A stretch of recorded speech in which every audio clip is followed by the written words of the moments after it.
Ayan, another day, another budol. Hi everyone, so today's video is ito yung part 5 na mag-unbox ako for today. Ayan, so without further ado, ayan, unbox natin.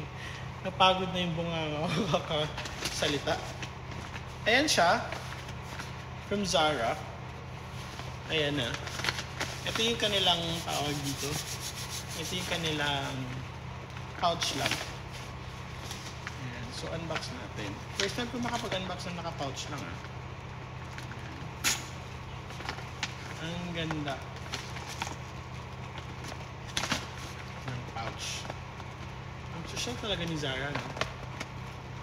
Iba talaga yung binibigay nilang experience pag nag-unbox kayo.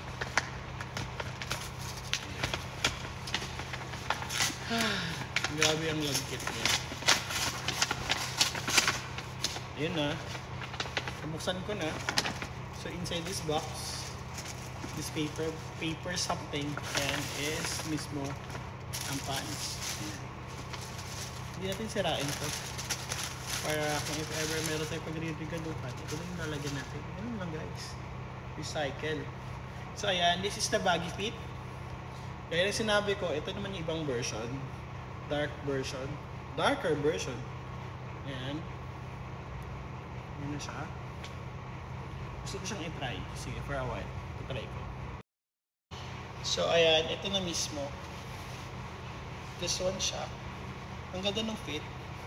Medyo something ganun. Ayan na. So, size 40 ako dito. So, 40 pala yung size ko. So, nice. Wait for a while. Ayan. Nasuot ko na. Ayan siya. And then try ko gamitin yung shoes for a while.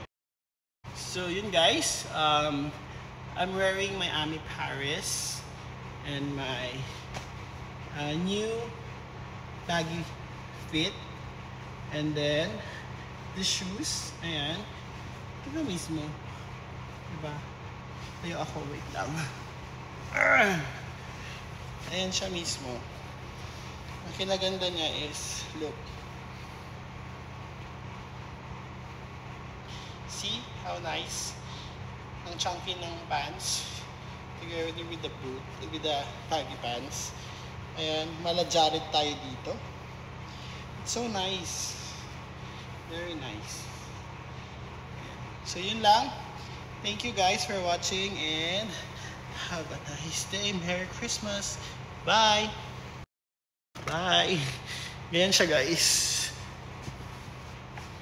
See how nice.